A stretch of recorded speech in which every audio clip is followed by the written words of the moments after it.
तुम्हें रोका था, हाँ पिताजी। लेकिन तुम अपनी माँ की बात काट कर चला गया जंगल, जिसका परिणाम तुम्हें क्या मिला? अगर जंगल में ये बालक नहीं रहते, आज जंगल में तुम जीवित नहीं रहते।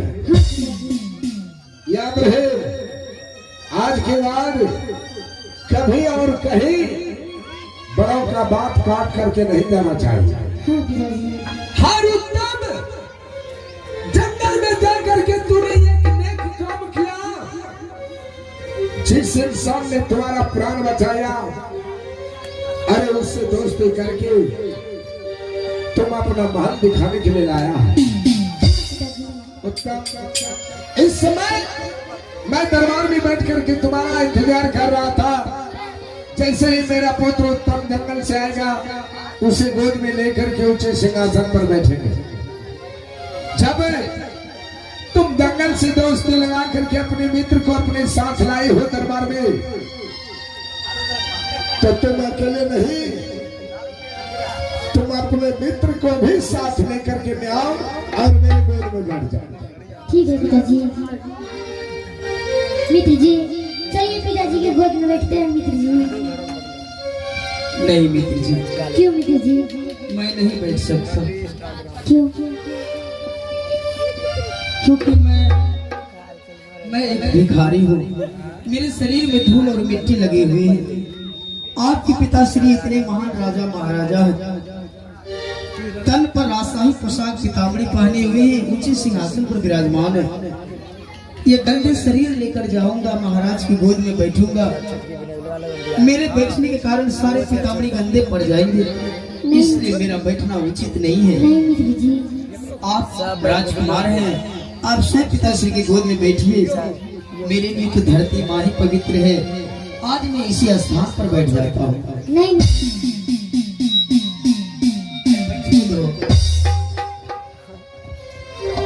उठिए ना मित्र जी। उठा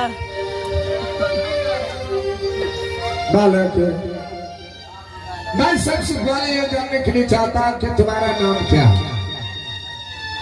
महाराज, मेरा नाम इस दुनिया संसार में भक्त ध्रुव कुमार।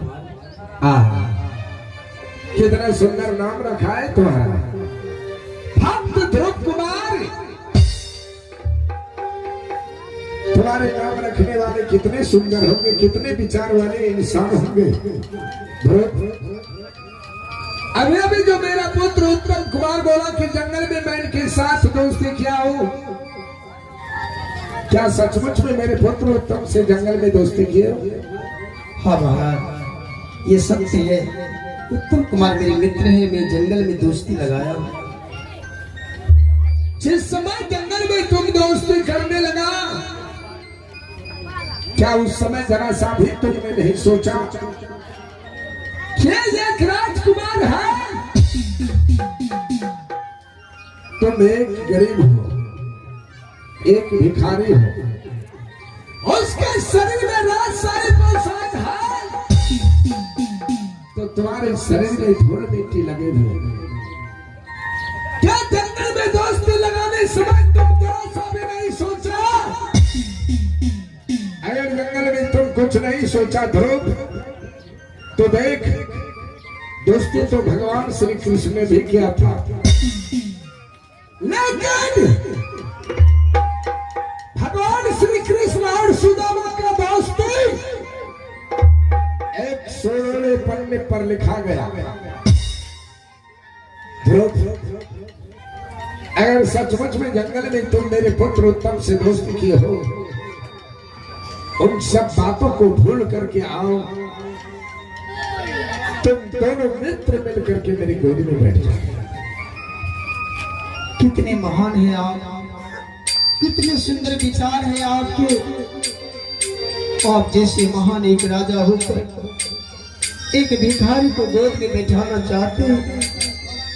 कौन ऊंच है, कौन नीच है, कौन कौन सी बिरादरी के, कौन गरीब कौन अमीर है, आपके हृदय में थोड़ा सा भी घृणा नहीं है।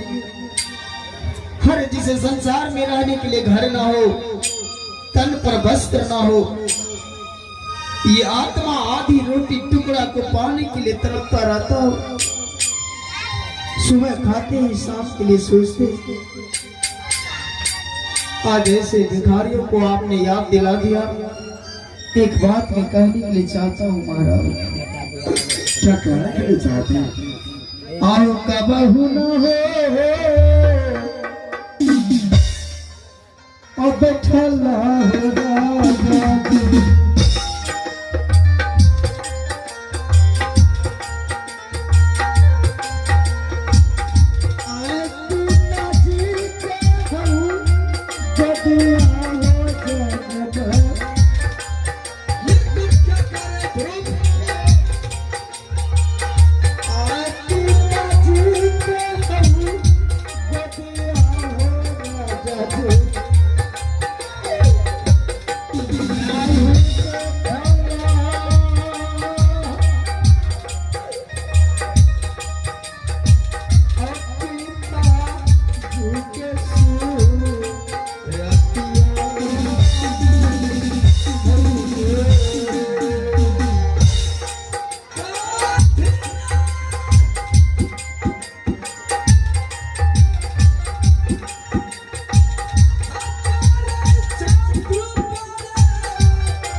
हमारा अरे अभी तुम बोल रहा था कि संसार में ना तो कभी पिता का चेहरा देखा हूं, ना तो कभी पिता की गोद में बैठा हूं। हर जिस पिता ने तुम्हें जन्म दिया होगा, हरे वो तो तुम्हारा जन्म देने वाले पिता या भागा होगा रे, जो तुम जैसे सुंदर बालक को जन्म देकर इस संसार में छोड़ करके चला गया। लेकिन ध्रुव देख लो, हाथ मत में सिंह दरबार में वचन देता हूँ ध्रुव, जब जब तुम इस दरबार में मेरे पुत्र उत्तम के साथ आओगे, जितना कि मैं पिता का प्यार उत्तम को देता हूँ, उतना प्यार पिता का तुम्हें भी मिलेगा। लेकिन इस समय इस दरबार में आंख से आंसू पोंछ और तुम दोनों मित्र मिल करके आओ, मेरे गोद में बैठ जाओ। ठीक है महाराज, जैसी आपकी इच्छा। इस संसार में हमें पिताश्री नहीं है तो क्या हुआ? अरे मेरे मित्र के पिता मेरे भी पिता हुए। अगर एक दिन भी पिताश्री की गोद में मैं बैठ गया, मेरी आत्मा को शांति मिल जाएगी, आत्मा को शांति मिल जाएगी। चलिए मित्र जी, पिताश्री के गोद में बैठकर सारे अरमानों को पूरा करते हैं। ठीक है मित्र जी। आहो आज दिन आओ